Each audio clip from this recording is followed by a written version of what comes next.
Depois dessa convocação no Ancelotti, eu acho que o Brasil pode finalmente voltar a ter a cara de uma seleção campeã de Copa. Mas mesmo com isso, tem coisas que me assustam e que podem afetar o Brasil ser campeão ou não, se não for aplicado da maneira certa. E nesse vídeo eu vou falar posição por posição, como que o Brasil vai jogar e como que eu acho que o Brasil pode ganhar essa Copa. O que passa na minha cabeça agora é como o Ancelotti vai colocar o Neymar para ser titular ou pelo menos jogar nesse time, já que agora ele foi convocado. E eu acho que eu descobri como, eu vou mostrar para vocês agora. Mas antes da gente falar aonde que o Neymar vai jogar e como ele vai jogar, a gente primeiro precisa entender como é que a seleção vai jogar sem o Neymar. Agora na sua tela vai estar aparecendo o meu iPad aqui do lado, e aqui eu vou estar olhando para o iPad para te explicar o que vai acontecer. Primeiro, o Brasil ele vai jogar numa 4-4-2 defensiva. Isso significa que os dois pontas eles precisam voltar para marcar. Nesse caso, vai ser o Martinelli e o Rafinha que normalmente voltam para marcar, supondo que essa seja a escalação principal. Por que isso é muito importante? Contra a França e contra a Croácia, o Brasil mostrou em que é necessário voltar os dois pontas para marcar, porque senão fica com espaço muito aberto no meio campo. Nisso, o Vini Júnior não faz tão bem. O Vini Júnior, ele não volta para marcar, ele não faz o trabalho sujo. Quem normalmente faz o trabalho sujo é o Matheus Cunha, o Martinelli e o Rafinha. Nesse caso, eu coloquei o Martinelli voltando para marcar pela esquerda e o Rafinha normalmente voltando para marcar pela direita. E esse daqui é um dos pontos cruciais para o Brasil ganhar essa Copa. Se os dois pontas não voltarem, o Brasil não se defende bem. Mas tá bom, como é que a gente coloca o Neymar nessa situação? Na minha visão, o mais descartável desses quatro atacantes seria o Martinelli. Então o que eu faria? Eu acredito que o Ancelotti vai tirar o Martinelli, ele vai colocar aqui o Neymar, e como o Neymar, ele obviamente não tem físico e não tem qualidade para voltar para marcar, quem é que vai fazer a função de voltar para marcar nesse caso? Quando o Brasil estiver se defendendo, quem vai fazer isso será o Matheus Cunha. O Neymar vai jogar como segundo atacante. É isso que vai acontecer na hora do jogo. Neymar, ele vem para atacante, Matheus Cunha volta para marcar, e normalmente o que acontece vai ser isso daqui, vai ser o Neymar voltando para receber bola. O Neymar voltando para receber bola de contra-ataque, para o Vini Júnior correr para frente. A gente pode até desenhar dessa seguinte forma, talvez o Neymar aqui pela esquerda e o Vini Júnior pela direita. O Vini Júnior, na minha visão, ele vai se beneficiar muito com o Neymar dentro de campo, por causa que ele vai tirar o peso que ele tem na mente dele ser o craque da seleção brasileira. Coisa que na minha visão ele não é, ele e o Rafinha também não são. O craque ele é o Neymar. Se o Neymar tem esse peso, o Vini Júnior e o Rafinha ficam muito mais propícios a jogarem melhor, por causa que vai ter alguém que tira o peso deles e eles jogam mais leves dentro de campo. Mas agora, com o Brasil com bola no pé, como é que o Neymar joga nessa seleção? Dá uma olhada aqui no iPad. O Brasil, na minha visão, ele vai jogar numa 3-2-5 com a bola no pé. Isso, obviamente, desconsiderando os contra-ataques, porque o 4-4-2 ele é melhor para contra-ataque. Mas a 3-2-5 ela aparece por causa que o Brasil ela é uma das seleções favoritas para ganhar a Copa. E quando uma seleção pequena ou média joga contra uma seleção favorita para ganhar a Copa, ela prefere não se arriscar e se defender compactamente. E como que você ganha de uma defesa compacta? Você colocando 5 atacantes. Nesse caso, olha só muito bem, o lateral esquerdo ou o lateral direito, ele vai fazer a função de um dos volantes. Nesse caso eu coloquei o Douglas Santos ou o Alexandro nesse caso também, para fazer uma posição de segundo volante. O lateral direito, que o Ancelotti ele sempre fala que tem que ser defensivo, por causa que ele gosta de uma defesa sólida e de um ataque obviamente rápido e forte. Aqui pode ser obviamente o Ibáñez, não encaixa o Wesley nessa formação, por isso que na minha visão o Ibáñez ele é titular da Copa. E aqui entra o Neymar. Foi o que eu falei aqui rapidamente. O Neymar, ele entra como um atacante em que ele volta para receber a bola para distribuir essa bola para o ataque. E o Matheus Cunha, em que ele estava aqui na esquerda, ele vem como atacante camisa 9. Quando o Neymar estiver em campo, normalmente o Brasil ele vai atacar majoritariamente. Então o Matheus Cunha, ele vira o camisa 9 da seleção, ele não vira aquele cara meio armador falso 9 em que volta para receber bola e fazer tabela rápida para dar bola nos pontos. Quem faz isso agora é o Neymar, porque o Neymar tem essa qualidade. O Neymar que é o diferente do time. Aqui, o Vini Júnior, ele vai ficar muito mais leve por causa que ele vai estar do lado do Neymar e vai atacar muito as diagonais e a profundidade muito mais fácil, por causa que sempre o volante, o zagueiro e o lateral vão querer dobrar no Neymar, então sempre vai ter um disponível para correr, e quem que é? Vai ser o Vini Júnior.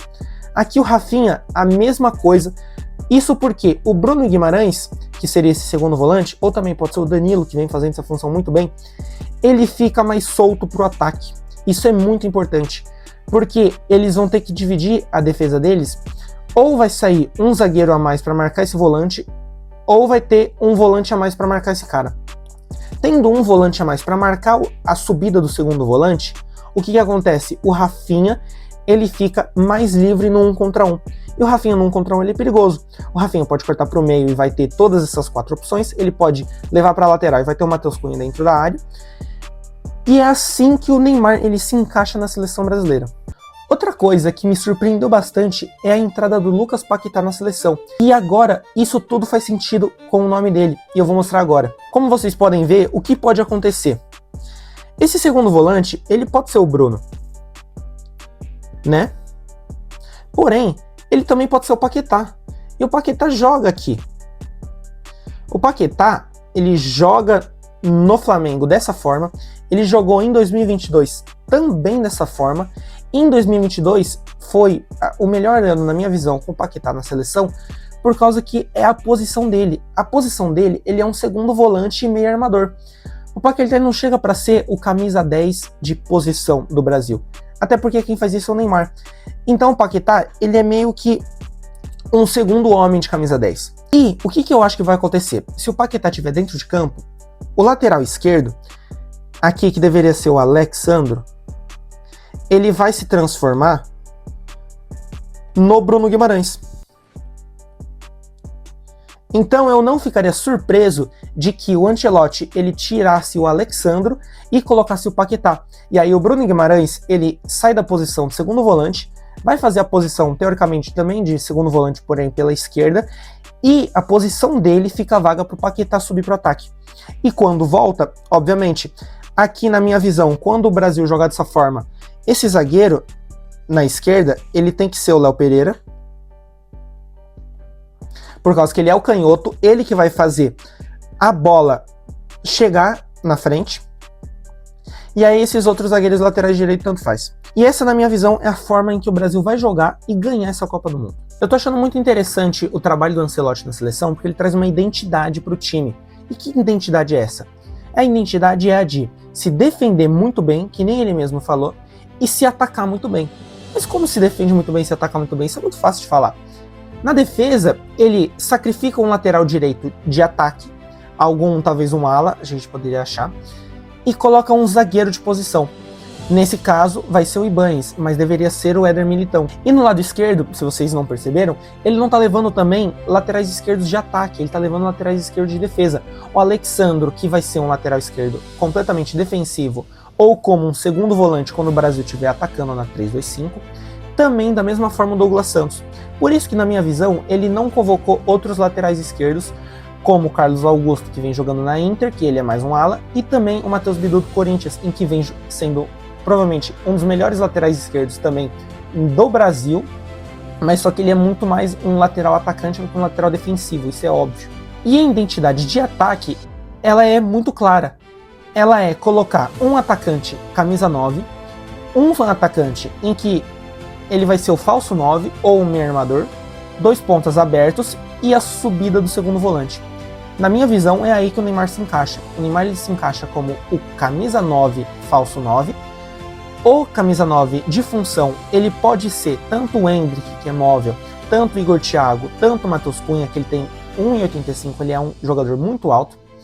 Os 2 pontas, para mim, podem ser literalmente qualquer um. Pode ser o Rafinha Vini Júnior, pode ser o Luiz Henrique, pode ser o Martinelli. Pode ser qualquer um desses caras que vai fazer a função muito bem, porque todos têm garra dentro da seleção. O segundo volante vai fazer uma peça muito importante, por causa que ele vai subir muito para atacar, e ele vai defender muito bem também, por isso que o Danilo e o Bruno Guimarães, na minha visão, fazem essa função muito bem. E aí na defesa vai ficar 3 zagueiros de ofício, e o lateral esquerdo ele sobe para ser um segundo volante na armação. Essa visão de jogo ela é muito clara, por isso que o Ancelotti ele tirou 2 jogadores que foram convocados da última convocação, sendo eles o João Pedro e o Andrei Santos. Ele tira o João Pedro porque ele é um atacante móvel, ele é um atacante, não é camisa 9, ele não é um atacante de área, de posição, de físico, para trazer o Endrick, que faz essa função melhor do que ele, caso necessário, e o Igor Thiago. E ele também tira o Andrei Santos para trazer o Lucas Paquetá para fazer essa função de segundo camisa 10. Essa função de segundo camisa 10, ela é crucial para o ataque.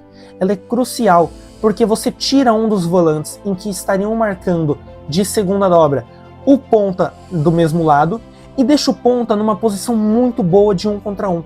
E se você tem o Endrick, o Rafinha, o Luiz Henrique, no outro lado o Martinelli e o Vini Júnior, no 1 contra 1 é muito bom para a seleção, porque eles vão ganhar 1 contra 1, vai chegar na área livre, pode fazer um cruzamento, pode bater aberto. É muito bonito ver que a seleção tem uma identidade novamente. Mas não é uma identidade de joga pros caras, eles se viram. Eles sabem o que eles estão fazendo, eles estão treinando para isso, para jogar nessa formação. E essa formação ela é muito boa para o Brasil, porque ela potencializa os atacantes, ela potencializa os pontas e a defesa ela fica compacta quando os dois pontas voltam para marcar, fazendo 2 linhas de 4 e os 2 atacantes prontos para contra-ataque. E o melhor cara para fazer essa posição é o Neymar. Ele vem fazendo isso no Santos muito bem, mas só que o problema do Santos é o próprio Santos. O problema do Santos é que ele não tem os melhores atacantes do mundo para correr para essas bolas. Na seleção brasileira o Neymar tem. Então eu não sei se o Brasil ele realmente vai ganhar essa Copa. Mas só que eu consigo ver que pelo menos o Ancelotti ele colocou uma identidade nesse time e tá fazendo o time jogar bola e vai fazer o time jogar bola da forma em que ele quer que o time jogue e da forma em que ele vê como a única e a melhor forma de se ganhar um campeonato. É ter uma defesa sólida, atacantes livres para atacarem da maneira que eles gostam e um time muito compacto defensivamente, obviamente. Eu tô muito ansioso, eu acredito que o Brasil ele consegue ganhar, mas só que vai ser muito difícil por causa que vai enfrentar grandes seleções da semifinal para frente. E eu gostaria também de escutar a opinião de vocês. Essa foi a minha visão sobre a convocação do Ancelotti. Fique livre nos comentários para comentar o que você achar, o que você entender da minha visão e também comentar a sua própria visão, porque eu vou estar lendo todos esses comentários. Um abraço a todos!